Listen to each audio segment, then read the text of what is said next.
साहब एक तरफ जेल से बाकायदा पैगाम और साफियों से भी गुफ्तगू करते हैं जी इमरान खान साहब के नून लीग और पीपल्स पार्टी और एमक्यूएम से गुफ्तगू नहीं करेंगे। शेर अफजल मरवत साहब एक एक्सट्रीम लाइन लेते हैं, उसके बाद एक अदद गोलमेज कॉन्फ्रेंस भी बुला लेते हैं। ये दोनों बयानिए और मौलाना फजल रहमान साहब के पास भी चले जाते हैं। ये तीसरा बयानिया, ये सब चीज़ें क्या इमरान खान साहब की इजाज़त से हो रही हैं?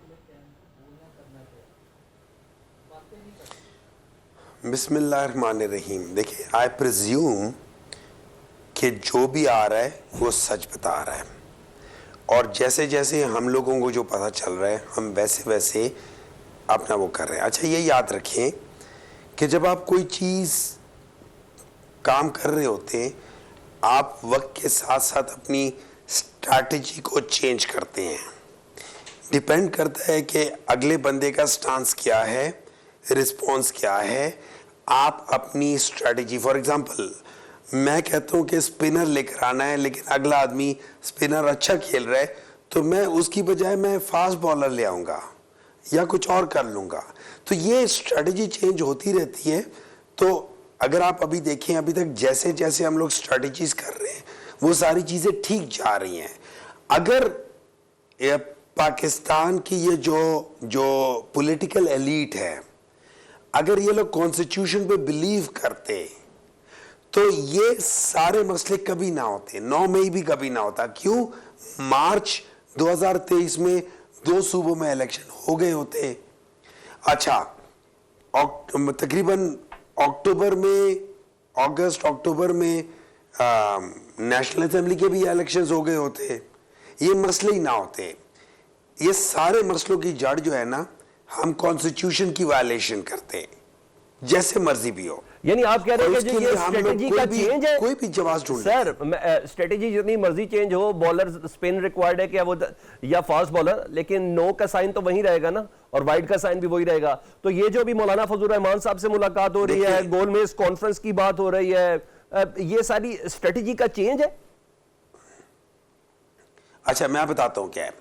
मौलाना फजल रहमान से जो बात हो रही है वो एक पॉइंट है। वो एक पॉइंट क्या है? Free, fair and transparent election. Even अगर मौलाना साहब हमारे खिलाफ कह रहे हैं, हम उस पर एग्री करते हैं। अली अमीन ने आज अपनी मेडन स्पीच में कहा है कि मैं सबसे पहले केपी के हल्के खोलने को तैयार हूं, कोई प्रॉब्लम नहीं है। अगर हम कोई सीट हारे हुए तो हमें हक नहीं है वो लेने का। इसी तरीके से अगर कोई और हारे हुए, उसे भी हक नहीं है लेने का। तो हमारे लिए यह है कि अगर हमने इस मुल्क में डेमोक्रेसी को परवान चढ़ाना है, अगर हमने इस मुल्क में ये लड़ाइयों को खत्म करवाना है, अगर हमने इस मुल्क में पॉलिटिकल मैरिट को लेकर आना है, तो हमें फ्री, फेयर और ट्रांसपेरेंट इलेक्शन करवाने हैं। अब उसके लिए जो भी खड़ा होता है हम उसके साथ चलने को तैयार हैं। अच्छा, उसके साथ चलने को कहां तैयार है? इस एक पॉइंट एजेंडा पे चलने को तैयार हैं। हम किसी के साथ हुकूमत बनाने को तैयार नहीं है। हमारा वोटर हमें इन सब लोगों के साथ बैठने का वोट नहीं देता, इनसे अलग खड़े होने का वोट देता है। लेकिन पाकिस्तान के लिए हमें फ्री, फेयर और ट्रांसपेरेंट इलेक्शन, जो कि बेसिक इशू है, वो लाने के लिए, क्योंकि हमने 1971 में देखा है जब फ्री, फेयर, ट्रांसपेरेंट इलेक्शन हो गए, लेकिन मैंडेट गलत बंदे को दे दिया, मुल्क टूट गया। उसके बाद इन लोगों ने कहा कि फ्री, फेयर इलेक्शन आज के बाद कराना ही नहीं है, आज के बाद हमने पहले से मैनिपुलेट करना है। तो वो इलेक्शन मैनिपुलेट होने शुरू हो गए। 1985 में आपने देखा, उन्होंने कहा है हम पॉलिटिकल पार्टीज को दफा करो, हम ऐसे लोगों को ले आते हैं जिनको कख नहीं आता और हम उनको लेकर चलेंगे।